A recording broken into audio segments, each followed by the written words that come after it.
Vou convidar aqui. Só um minuto. Convidei. Oi, tudo bem? Oi, Érico. Beleza? Tá me ouvindo bem? Tá perfeito. E você, tá me ouvindo? Tô te ouvindo. Então, muito Prazer obrigado estar aqui. por, Muito obrigado aí, viu, pela oportunidade, meu querido. muito obrigado também por aceitar o convite. Obrigado aí quem está assistindo já, a Rosa de Castro. Então a gente pensou em falar sobre a ordem didática, não é, do Livro dos Espíritos. Então eu queria começar perguntando, né, sobre essa ordem didática e sobre começando pela introdução. O que dizer da introdução do Livro dos Espíritos? Bom, primeiro é uma honra falar da estrutura pedagógica do Livro dos Espíritos. E é claro que para falar dessa ordem pedagógica, a gente não pode escapar, né, do codificador, né, do cara que serviu aí com a sua forma maravilhosa de estruturar, com a sua plena simplicidade, mas ao mesmo tempo com responsabilidade tremenda, essa organização. E por que eu digo isso? Porque todo canal, né, todo veículo que divulga o espiritismo, como pelo menos acontece nos canais responsáveis, como por exemplo eu vejo aqui, né, Espiritismo em Kardec, eu percebo exatamente a retomada necessária da responsabilidade na construção de um material tido como doutrinário. Então, a gente está falando da pedra fundamental do Espiritismo, que é, evidentemente, uma obra obrigatória a todos que queiram conhecer o Espiritismo. Porque existe, dentro de um cenário da espiritualidade, e principalmente da busca pela espiritualidade, um cenário vasto de portas de entrada para a gente. Mas, no caso, o Livro dos Espíritos é esse que informa, é aquele que nos apresenta de forma sistemática o que cargas d'água é realmente o Espiritismo. E, claro, o que seria a introdução? A introdução é a porta de entrada mesmo, trazendo todo um cenário, né, que vislumbre a diferenciação entre monismo, dualismo, o que o plano da matéria e o que é o mundo dos espíritos, o que é a qualificação da ideia, por exemplo, de alma, que de repente você tem uma ideia polissêmica e que Kardec logo de cara começa a apresentar e se situar aonde o espiritismo se manifesta diante de todo esse cenário. A introdução, inclusive, eu reconheço no item 6 um grande resumo de toda a doutrina espírita. Dentro dos vários tópicos que você encontra na introdução, o item 6 tem um breve resumão do que você pode encontrar no Espiritismo. Então, o que eu sinto quando eu falo da introdução? É uma parte do Livro dos Espíritos imprescindível, né? Ou seja, não é para pular. Às vezes a gente fica no interesse danado, né, de conhecer as questões, de conhecer as respostas, de conhecer o miolo do livro, e na introdução a gente tem todo um preparativo para não pular nada. Se está ali, é porque tem uma estrutura lógica a ser conhecida, Eric. Perfeito, exatamente, né? E é interessante que essa introdução, né, primeiro eu vou comentar essa questão que você falou de responsabilidade, né? Realmente a gente tem que ser responsável nesse sentido e começar pelas 22 obras fundamentais, né? Começando o que é o Espiritismo e depois indo para o Livro dos Espíritos, como Kardec recomenda. Mas é exatamente isso. E essa introdução, ela serviu para responder justamente os detratores, né, do Espiritismo, responder os críticos, né? E para responder os críticos, Kardec teve que resumir a doutrina. Então ele fez aquele resumo, né? E também fez várias objeções às críticas que ele recebeu, né? Enfim, além também das diferenças, um estudo interessante é a diferença entre a primeira edição e a segunda, né, nesse sentido. Enfim, mas o objetivo principal seria realmente essa, responder às críticas que foram lançadas, né, dos críticos da primeira edição. Dentro desse, ainda falando da introdução, Eric e amigos, né, eu reconheço o construtivismo que Kardec faz a si mesmo. Né? Você percebe que quando ele vai nas primeiras reuniões de mesa girantes, ele não é um total convicto, ele ainda é o cético, ele ainda é aquele que questiona o que está acontecendo por trás. E a introdução a gente percebe como um dos grandes alicerces ali, que o próprio codificador constrói para não se sentir ali desamparado pela lógica, desamparado pela volúpia do momento, que de repente é uma entrega cega. Não teve nada disso com Kardec, Eric. Nada. O cara estruturou de acordo com o que via, relacionava com a razão e codificava. Isso é lindo de ver como que a coisa se deu, Eric. Exato, exatamente. Kardec, nessa introdução, ele apresenta um histórico do espiritismo e todos os raciocínios, né? Porque muita gente achava que podia ser fraude, ou era da cabeça do próprio médium, né? Ou era um reflexo das pessoas que estavam ali, mas Kardec mostra não, que aquela resposta vinha dos espíritos, né? Porque não podia vir do próprio médium, né? Não podia ser um magnetismo também, porque era um efeito inteligente, e todo efeito inteligente tem uma causa inteligente. Então tinha que vir de uma inteligência oculta ali, né? Então ele vai mostrando todo o passo a passo lógico do caminho que ele fez, né? Exatamente.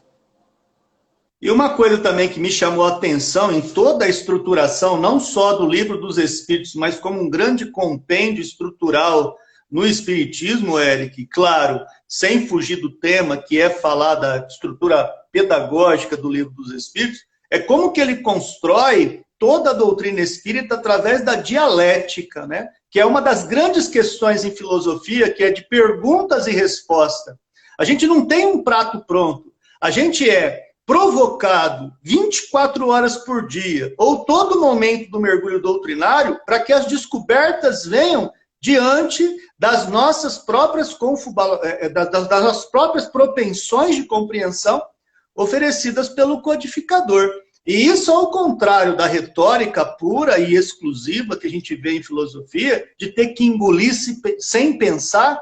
No Espiritismo não existe isso, Eric. Então também é um ponto importante da forma como Kardec constrói, oferecendo ao indivíduo um prospecto que ele alcança o objetivo da verdade e não nos é dado de prato pronto, a não ser pelo interesse do nosso pensamento, da estrutura da nossa vontade, para alcançar esses objetivos, Eric.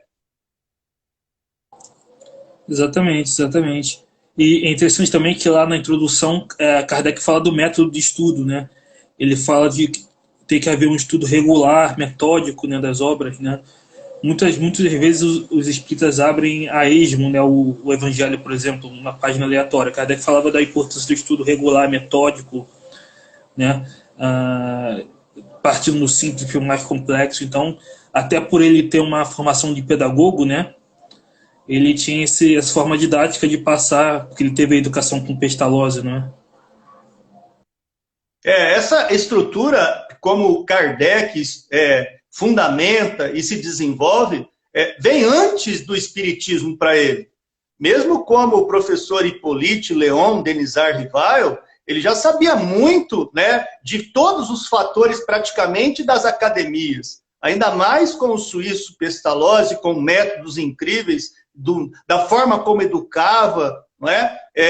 E como que foi inspirado pelo tal do Jean-Jacques Rousseau, esses caras humanistas, esses caras que viam outro como uma forma de empatia, como foi para Pestalozzi, como foi para Rousseau, e também reflete em Kardec, nesse espírito de descobrimento e de professor que tinha. Isso para a gente foi um presente, né? Foi um presente por quê? Porque você vai perceber, Eric, que muitas vezes, no que Kardec faz no Livro dos Espíritos, ele provoca a pergunta, ele tem a resposta, mas ele também comenta o que os caras responderam para ele.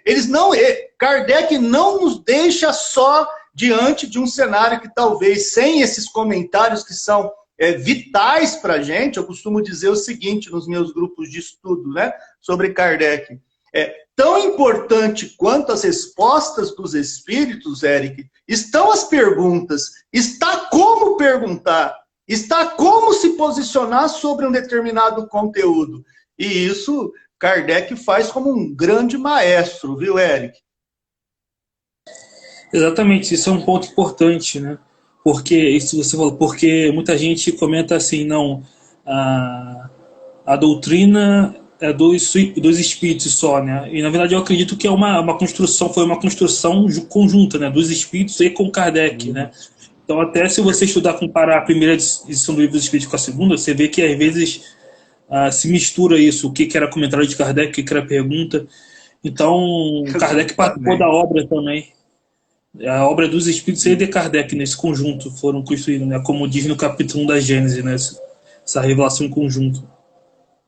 Isso. E o que você fez agora, que é uma ponte extremamente necessária, é que nós devemos dar valor ao estudo de tudo que venha de Kardec. Inclusive, não é, um convite aos amigos que estão conosco aqui, principalmente todos que dedicam esse momento, presente agora mesmo comigo e com o Eric aqui, aqueles que acompanham palestras da Vi, aqueles que acompanham Espiritismo em Kardec 1, o convite de conhecer um dos principais trabalhos de Kardec que desenvolve muito do que a gente vê no Livro dos Espíritos, que é a Revista Espírita. Eu gostaria muito que, se você não conhecesse esse trabalho de 11 anos e 4 meses, que, por favor, né, se dedique ao conhecimento da Revista Espírita. São um material exclusivo que nos serve, né, de laboratório de observação para ver como que Kardec, inclusive, desenvolve o que é chamado de obras básicas. Que quando você percebe na Revista Espírita, o que está abaixo do iceberg, né? Então, como se você entendesse ali em cima, né, as obras básicas como sendo a ponta, mas abaixo uma estrutura linda e fundamental que a gente não pode se furtar de conhecer, que é a Revista Espírita. Lembrando, em 1857 era lançado o Livro dos Espíritos, certo? 18 de abril. Mas já em janeiro de 1858 começaria todo um laboratório. Não tinha Google, não tinha Wikipédia, não tinha rede social, não tinha internet, tinha nada a não ser esse grande periódico que Kardec ele utilizou e compartilhou para a gente também poder estudar como que as outras obras nasceriam. Então, o Livro dos Médiuns, que daqui a pouco a gente vai falar em que momento, em que divisão do Livro dos Espíritos ele vai acontecer, como que vai aparecer o Evangelho segundo o Espiritismo, como que vai acontecer o céu e o inferno, e a Gênese, citadas aí como obras básicas. Mas não é só isso. Nós temos que, como disse o nosso amigo Eric no começo, temos muito trabalho de Kardec que não é conhecido, Eric. Exato, inclusive eu toquei com uma obra que é o Espiritismo na sua mais simples expressão. Acho que está ao contrário, mas é uma obra também pouco conhecida e que é de introdução também, assim como que é o Espiritismo. Fantástica, né? Então, essa obra. Se concentra só nas 5, né? Chamado Pentateuco, né? Mas Kardec publicou 22 obras, né? Que vocês podem encontrar todas aí no IPEAC ou no Kardecpedia, tem esses 2 sites aqui. Mas, enfim, eu queria perguntar agora sobre a divisão, né? Indo logo para essa questão da divisão da obra, né? Quais são as partes do Livro dos Espíritos, né? Quais são essas 4 partes que se dividem, né? Qual a função de cada parte? Antes de falar mesmo das partes dos Espíritos, é impossível não falar do Prolegômenos, né? Após a introdução, né, citada pela gente, esses comentários básicos aqui, Kardec solta uma nota ali intitulada Prolegômenos, que normalmente não é uma palavra que a gente, no cotidiano nacional brasileiro, se utiliza. Mas é uma solicitação dos próprios espíritos para que eles tragam notícia para que serve a obra. Então tem uma introdução de Kardec, que vem antes disso, como a gente falou aqui, e o Prolegômenos seria aí uma solicitação dos próprios espíritos superiores, dando uma introdução do que vem dentro do conteúdo do Livro dos Espíritos, né? Assinada, por exemplo, por João Evangelista, Santo Agostinho, São Vicente de Paulo, São Luís, o Espírito de verdade, que isso aqui então dá pano para manga, porque tem gente que fala que é uma gleba de Espírito, outro que é João Batista, outro que é Jesus, enfim, isso já é material até para uma outra live, a gente nem vai entrar por aí, porque não é nem o objetivo do nosso encontro, mas pasme você que isso também é material de muito estudo para cada um de nós. É citado também aqui no Prolegômenos Sócrates e Platão,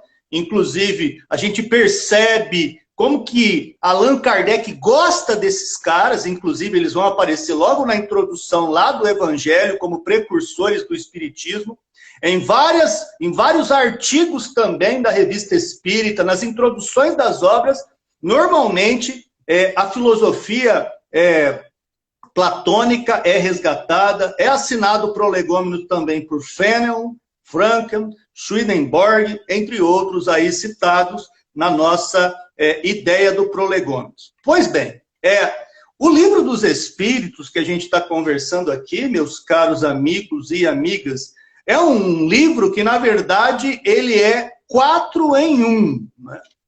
Tanto que alguns tradutores, que a gente vai falar também daqui a pouquinho sobre eles, temos os famosos Guilom Ribeiro, Salvador Gentili, Herculano Pires, são os nossos bandeirantes do Espiritismo, que a gente só consegue estudar na língua nacional graças ao esforço do francês original para o nosso, que é o que a gente estuda.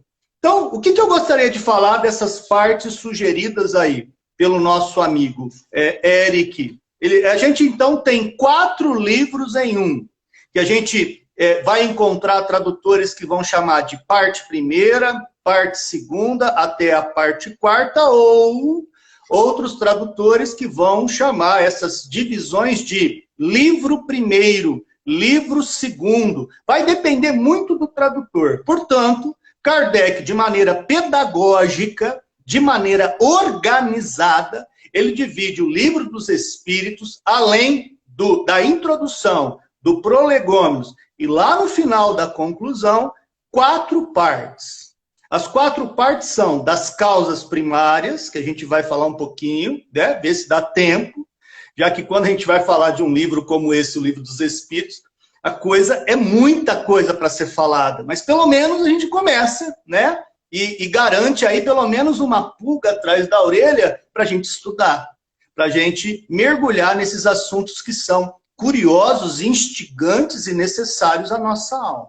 Então, a primeira parte das causas primárias, a segunda parte do mundo espírita ou mundo dos espíritos, a terceira parte das leis morais e, finalmente, a quarta parte das esperanças e consolações. São esses os 4 espaços que Kardec vai aproveitar para transcorrer entre os capítulos, falando de Deus, dos elementos gerais do universo, da criação, do princípio vital, nessa primeira parte, por exemplo. Então, eu passo para você, Eric, porque como agora a gente está no miolo do livro, e o que é curioso, né? Não sei se você percebe isso, mas às vezes a nossa curiosidade pula a introdução, pula o Prolegômenos e já quer estudar a partir daqui.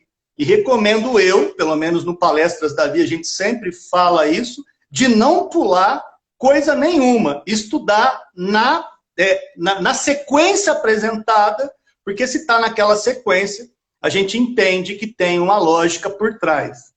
Então, nessa primeira parte é isso, Eric. Exatamente, é importante ler cada parte, né? E como você falou, né? Essas 4 partes, né? A primeira das causas primeiras, a segunda dos espíritos, né? A terceira das leis morais, a quarta das esperanças e consolações, cada uma vai se desdobrar, né? Em outras obras, né? A primeira na Gênese, né? A segunda no Livro dos Médiuns, né? A terceira no Evangelho e a quarta no Céu e Inferno, né? Ou seja, então tu vê como as obras de Kardec realmente se ligam, né? E é interessante também da Revista Espírita ver como que muitas coisas que Kardec colocou no Livro dos Espíritos depois na segunda edição, ele discutiu antes na Revista Espírita, né? Mas então é isso, essa questão das 4 partes é isso, né? Vão se desdobrar depois nessas outras obras. Muito bom. E lembrando que quando a gente ouve, principalmente num primeiro momento, que gera um grande impacto, principalmente aos espíritas, né, de primeira viagem no espiritismo, é ouvir a tal da terceira revelação como sendo o espiritismo. Mas quando fala, né, da lei ali empregado como primeira revelação em Moisés, a segunda revelação em Jesus e a terceira no espiritismo, muita gente acha isso uma pretensão, né, desvairada. E na verdade não é, né?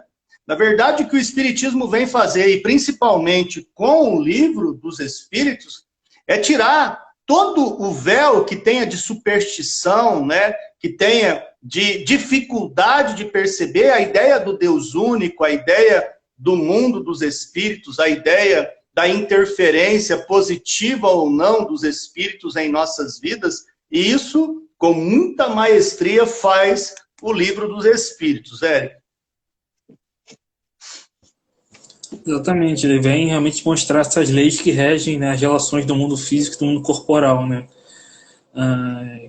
E essa questão do que eu falo das três revelações, né, é justamente porque existe uma ligação histórica entre essas três, né, de Moisés, a de Jesus e a do Espiritismo, né? O Espiritismo vem como uma chave hermenêutica para interpretar as duas anteriores, né, através da luz da razão, da ciência, né, agora.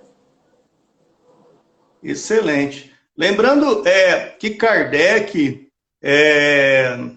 vem num momento importantíssimo da história da humanidade, momento do Iluminismo, da Revolução Francesa, uma época em que a filosofia está bombando com seus fundamentalistas e principalmente ali dentro do materialismo fazendo escolas e tal.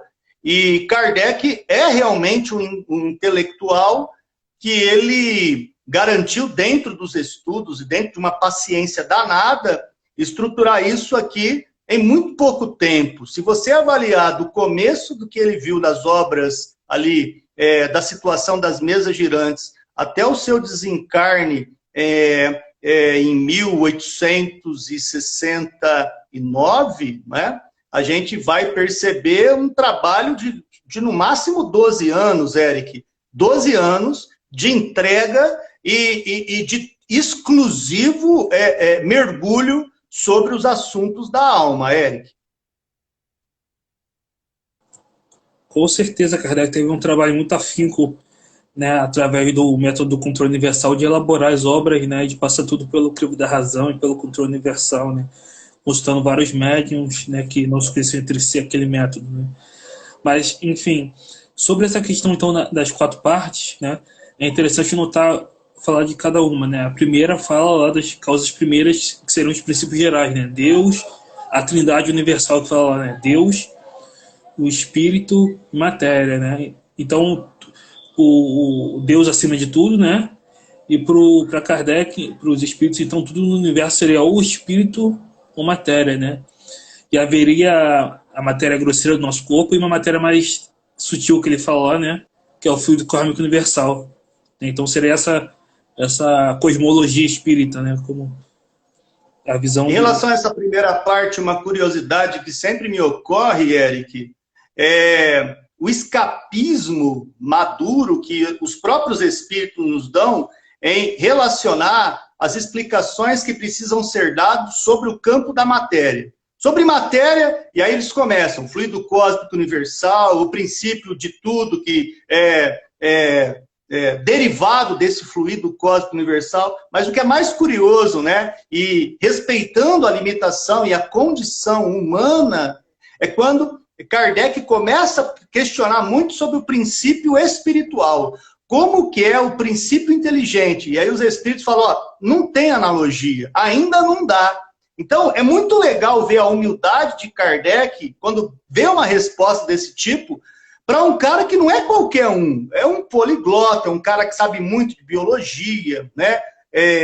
Astronomia. É um cara que sabe muito de história da humanidade, geologia. Agora, os espíritos vêm e falam, ó, aí não dá para você entrar, porque te falta recurso de decodificação. É como a gente fica, assim, numa distância imensurável para alguns mistérios da alma que pelo patrimônio íntimo ainda a gente não tem, Eric. Exato, né? Ele pergunta lá qual é a natureza íntima, né, de Deus, como falta um sentido que é na perfeição, aí depois qual é a natureza íntima do Espírito, né? E realmente não tem resposta, né? A gente não sabe o que também como a natureza disso, né? Mas a gente, então Kardec realmente tinha essa humildade, né, de reconhecer os limites, né? Como diz Isso, lá cara. na parte Acho que foi legal o que você da. falou agora. Reconhecer o limite. Eu acho que isso é uma das coisas interessantes. Porque tudo aquilo que a gente não... Desculpa até te atropelar, mas você foi fantástico no que você colocou. Da gente reconhecer os nossos limites e, claro, não se acomodar neles e continuar firme no propósito de se desenvolver, né, Eric? Exatamente, continuar progredindo. Mas agora é interessante ir para na segunda parte ele fala dos espíritos, né? Mas aí ele já fala dos espíritos individualizados, né? Os seres, ah, os seres realmente inteligentes do universo, né? Então já é a gente, né? Seres inteligentes individualizados com perispírito e tudo mais, né? E aí ele fala, né, do espírito tanto agindo o espírito tanto no mundo espiritual quanto agindo no mundo físico, quanto agindo no mundo espiritual, né, através da emancipação da alma, né? E fala dos espíritos nos diversos estados que ele pode se encontrar, né? É fantástico esse momento da obra, porque tem hora que a gente se depara com espírito escrito em minúsculo, espírito escrito em maiúsculo, e de repente a gente fala, bom, isso aí é ortográfico só. E não, cara.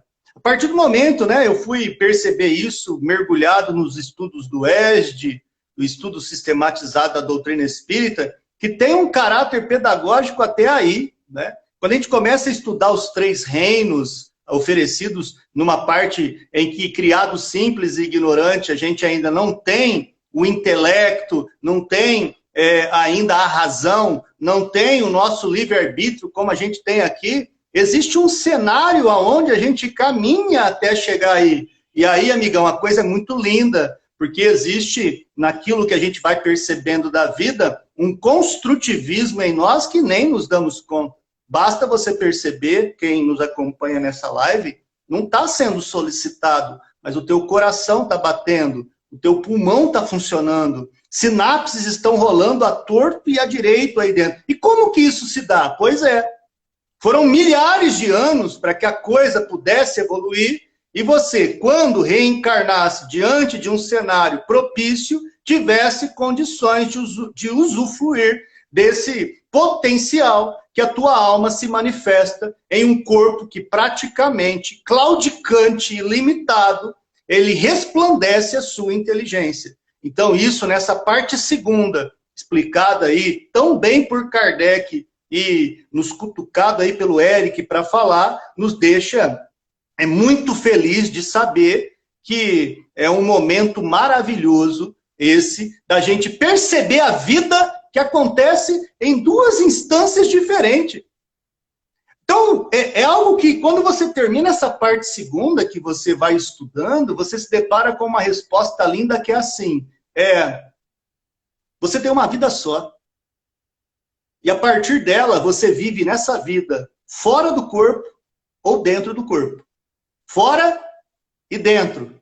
Desencarnado e reencarnado.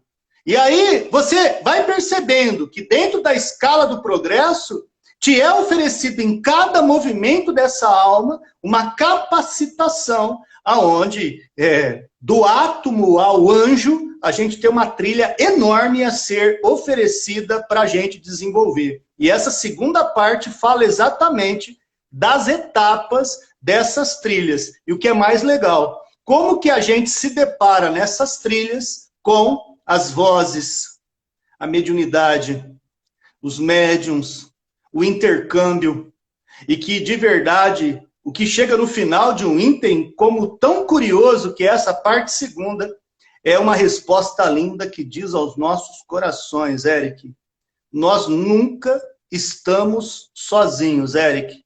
Nós não temos momento de solidão em nenhum momento existencial, Eric. Exatamente, exatamente. Kardec realmente mostra o espírito nos seus diversos estados, né? E como você falou, tem essa diferença entre espírito com E minúsculo e espírito com E maiúsculo, né? Espírito com E minúsculo seriam todas as inteligências, né? Dos animais também, e o espírito com E maiúsculo é o espírito individualizado, né? O ser humano, né? Então é a questão da polissemia dos termos, né? Os termos têm múltiplos sentidos, né? Como a termo alma também que você, como você falou, né? Excelente. E agora, interessante a gente partir para a terceira parte, né? Que fala das leis morais, que tem muito a ver com o evangelho, com o espiritismo, como a gente falou, que fala das 10 leis morais, né? E depois resume todas na lei de justiça, amor e caridade, né? Então são 10 leis como a de Moisés. Então fala um pouco essa terceira parte, é bem interessante. Eu tive o prazer, não é, de poder fazer um mergulho aqui na cidade de Ribeirão Preto e região, antes da pandemia, de estudar o Sermão da Montanha.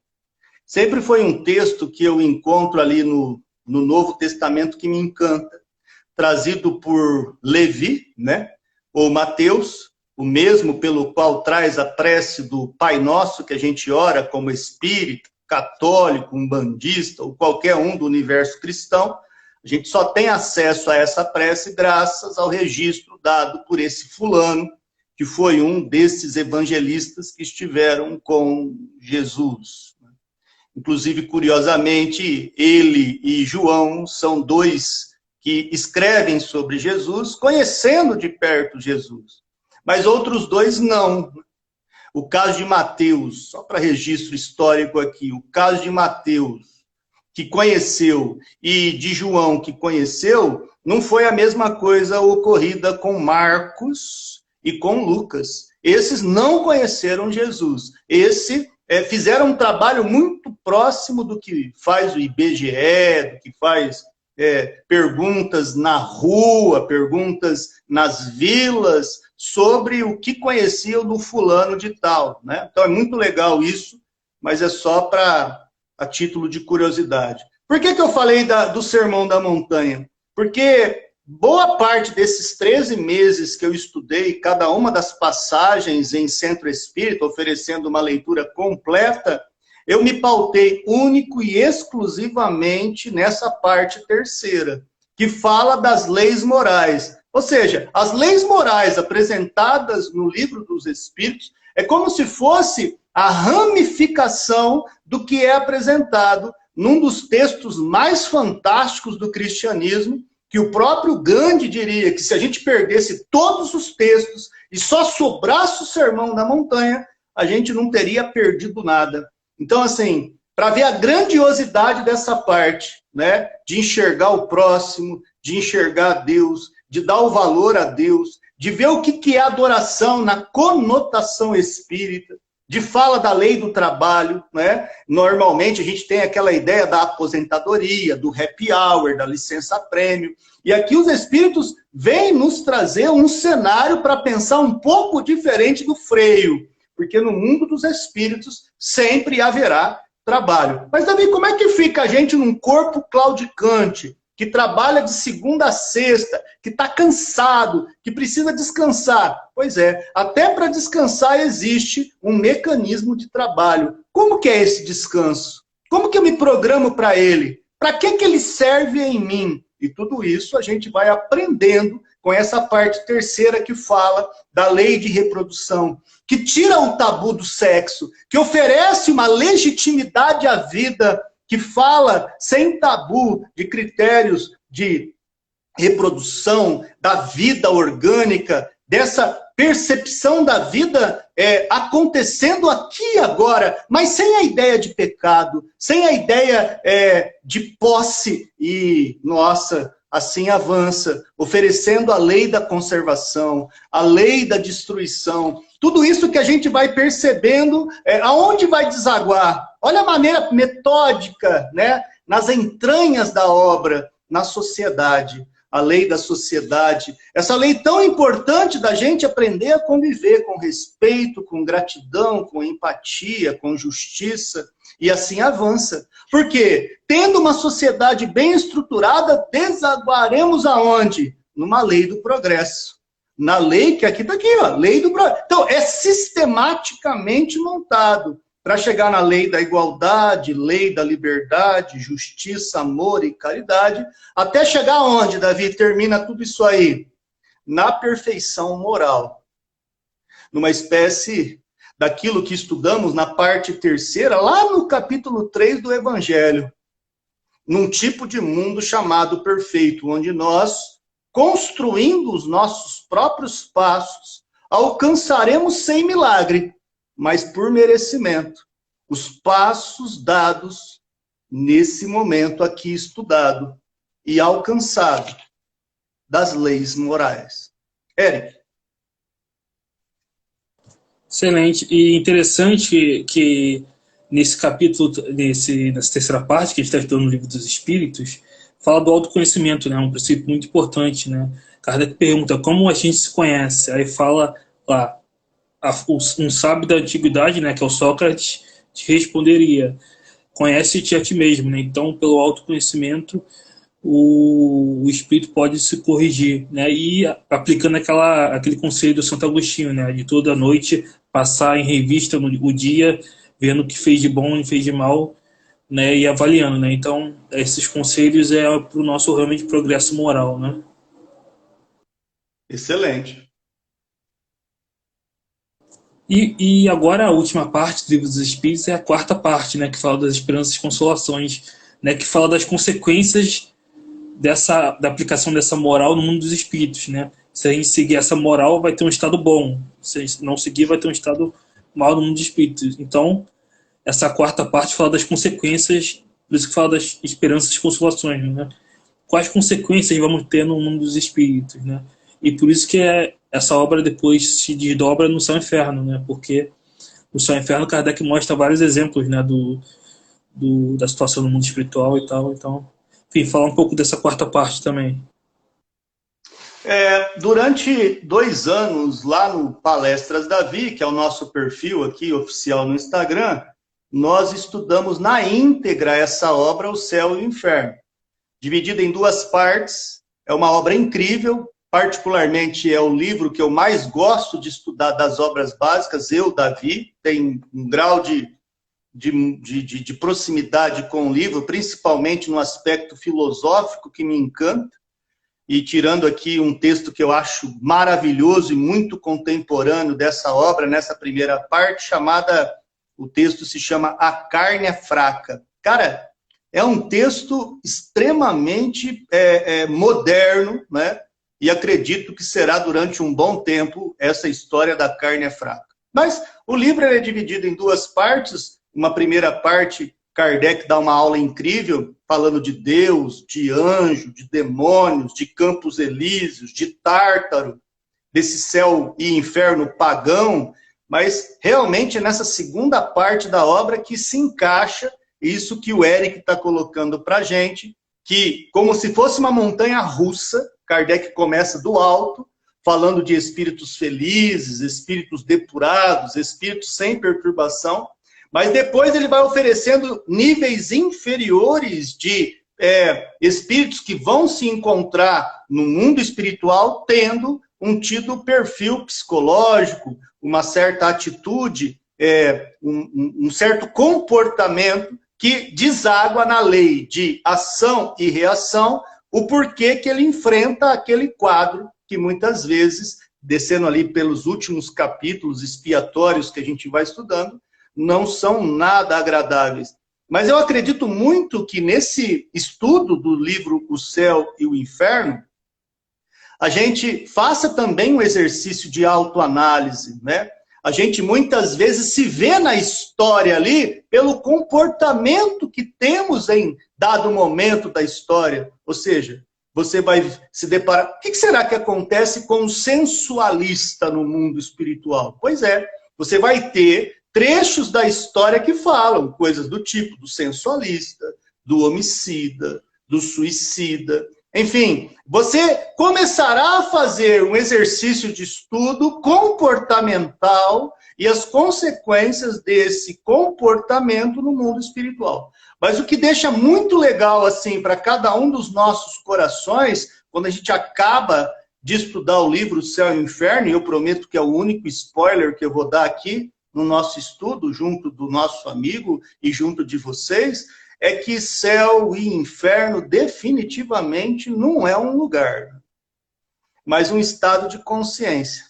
É ali, na forma como o nosso pensamento está em liberdade ou fechado num circuito fechado, é que definitivamente a questão do céu e do inferno se delinea, né? É um livro incrível, é um livro que praticamente eu já estudei provavelmente mais de 4 vezes nessa reencarnação, e é um livro que sempre que eu posso, eu estou com ele em mãos, viu, Eric? É um livro excelente, realmente, que mostra realmente como você falou, né? O céu e o inferno não são lugares circunscritos, né? São estados íntimos, né? Estados de consciência, né? E não só e o inferno não é eterno, né? O espírito pode sair de uma situação má progredindo, reencarnando, né? Então tem essas diferenças com a concepção tradicional, né? Mas é exatamente isso, são estados morais de consciência. E, enfim, e aí depois da quarta parte termina com a conclusão, né, do Livro dos Espíritos, fecha, né? E é realmente uma obra excepcional para o estudo, né? Então eu queria realmente frisar, estudo em Kardec, né? Muito importante. Tem hoje de graça na internet as 22 obras, todas, não apenas as 5, as 22 obras fundamentais de Kardec que se estude, porque é um tesouro, né? Maravilhoso essa recomendação do Eric. É muito legal ver um perfil como esse, né? Um perfil como esse do nosso amigo Eric, Espiritismo em Kardec 1, essa responsabilidade doutrinária, né? Dentre milhares e milhares de livros citados como espíritas, e muitos não são, né? Não são. Kardec é a nossa porta de entrada segura, de conhecer definitivamente que existe um método correto de conhecer o Espiritismo. Com todo respeito a todos os outros autores, tem muita coisa boa além de Kardec? Tem. Mas para conhecer o Espiritismo, dentro de suas bases, dentro daquilo que a gente chama de pureza doutrinária, não dá para escapar de Kardec. E eu vou confessar uma coisa aqui para vocês que acompanham e estão me vendo pela primeira vez. Eu só conheci, por exemplo, a Revista Espírita do começo da pandemia para cá. Tudo que eu conhecia da Revista Espírita era apenas recortes. Recortes que eu pegava no Kardecpédia, recortes que eu ouvia palestrante falar sobre a Revista Espírita, mas pegar e estudar tanto que eu e o Davi Filho, que é alguém também muito devotado ao Espiritismo, lá do perfil Espiritismo Sociedade, nós nos dividimos, eu e ele, Palestras Davi, junto desse perfil, e desenvolvemos o projeto chamado Estudando a Revista Espírita. Então, se você procurar aí no Instagram, Estudando a Revista Espírita, você vai achar o perfil onde nós nos dedicamos desde o comecinho aí do ano passado, né? O ano passado a gente estudou 1858 inteiro, e agora a gente está no comecinho de 1859, por isso que a minha revista espírita estava tão perto de mim assim. Tem a versão PDF, mas como eu gosto do livro, Eric, eu comprei a coleção inteira para não ter desculpa. Eu adoro estudar, ler, inclusive está aí o Bom Chiquinho Espiritismo, um cara que eu gosto demais, lá de Campinas, que já participou de artigo comigo lá e tal. E é um projeto que me encanta e que eu atualmente estou fazendo e descobrindo muito do Espiritismo, coisa que eu nem imaginava que existia. Lá é todo domingo, lá no Estudando a Revista Espírita, às 9 da manhã, né? E Palestras Davi, onde você me achou, né? Onde eu acredito que a gente, no comecinho da pandemia, já fizemos um trabalho junto lá pelo Facebook, não foi isso, Eric? Eu não lembro se foi pelo YouTube, mas nós já fizemos, eu, você, o Davi, sobre isso. Sim, a gente fez, foi transmitido para o YouTube lá, o canal Espiritismo Kardec, foi muito bom. E excelente, né? Eu tenho também a página Espírito em Kardec no Face, no YouTube, também o canal Espírito em Kardec. E sigam lá o Espiritismo Sociedade, é muito bom a página também aqui no Insta. Excelente. E teve uma pergunta aqui, que é da Euda Nilin, acho que é assim que se fala, né? Ela perguntou: tem como uma pessoa vir nessa vida para ser inferno para as outras? Para os outros? Ô, minha amiga, primeiramente, nosso muito obrigado por sua presença conosco. E olha, a convivência é um dos grandes sinais de céu ou inferno das pessoas. E elas, às vezes, vêm mascaradas com palavras do tipo ciúmes. E o ciúmes é um inferno, viu? A inveja pode ser um inferno, viu? Então, quanto mais a gente eteriza, quanto mais a gente liberta, quanto mais a gente possibilita que cada um seja o que o outro quer ser, né? Sem esse exercício de prisão, com todo o respeito aonde essa palavra permitir que o outro seja o que ele é, mais céu a gente tem, mais amor a gente desenvolve. Ou seja, na ausência ou na presença, o contato com o bem-estar sempre será o mesmo. Portanto, o céu, até no exercício de convivência, minha amiga, é um exercício de permitir que cada um seja o que cada um é, e não a projeção daquilo que gostaríamos que o outro fosse. Com você, Eric, estamos quase no finalzinho, meu irmão. Sim, exatamente, exatamente. Mas é exatamente isso. Os espíritos podem reencarnar com débitos do passado, né, para se reharmonizar, né, vamos dizer assim, para se reaproximar, né. Mas a intenção é justamente a reaproximação, né, não causar mais distância. Então eles vêm junto, desavenças do passado vêm junto, exatamente para ver uma aproximação. Então é nesse sentido que tem que ir, né, de uma reconciliação, não aumentar o atrito, né, a distância. Então que a gente tenha sempre essa caridade um para com os outros e nesses casos da convivência familiar, talvez seja isso, causar essa reaproximação e essa boa convivência. Mas então, é isso, eu agradeço bastante sua participação, foi excelente, né? Muito obrigado mesmo, sigam lá o Espiritismo Sociedade, a página é muito boa, e queria ouvir suas considerações finais. Quero agradecer muito a presença de todos. Se o pessoal gostou da nossa fala, convidamos se inscrever no perfil Palestras Davi, tudo junto, tá? É um perfil que tem lives diárias, todo dia tem lá, a partir das 21 horas, algum livro doutrinário que a gente está estudando, com exceção do domingo, que a gente faz lives às 20 horas, fazemos Evangelho no Lar no domingo, e temos também no sábado de manhã o ESD, às 9 da manhã, um estudo sistematizado da doutrina espírita. E no domingo, às 9 da manhã, lá no perfil Estudando a Revista Espírita, a gente está mergulhado nas obras de Kardec, nesse material incrível que é a Revista Espírita. Então, um perfil é o Palestras Davi, o outro é Estudando a Revista Espírita, e o terceiro perfil é Espiritismo Sociedade. Siga a gente lá. Muito obrigado pelo convite do Eric, a todos os amigos aí do Rio de Janeiro. Nossos abraços hoje não tão quentes. Na cidade de Ribeirão Preto, a sensação térmica está terrível. Mas um beijo no coração de todos e muito obrigado, Eric e amigos que nos acompanharam aqui. Exatamente. E, pessoal, sigam lá o Espiritismo Sociedade e se inscrevam lá no canal o Espiritismo em Kardec, né, que eu faço mais lives no Espiritismo Kardec, agora vou começar a fazer mais no Instagram, mas aqui no link na bio tem o link para o canal Espiritismo Kardec no YouTube também. Se inscrevam lá. E tem todas as redes sociais, as outras também. E pessoal, essa live vai ficar gravada no IGTV, então se quiserem ver depois, eu vou postar também no YouTube, no canal Espiritismo Kardec, e é isso. Agradeço bastante. Ô, Eric, se você puder, Eric, coloca eu como colaborador, que eu gostaria de pôr essa live lá no meu Instagram. Tem lá um jeito de colocar colaborador, você põe Palestras Davi, que eu compartilho no meu lá, na hora que você for gravar. Vou fazer isso. Muito obrigado. Então é isso, pessoal. Obrigado você. Grande abraço. Fiquem com Deus. Tchau. Com Deus.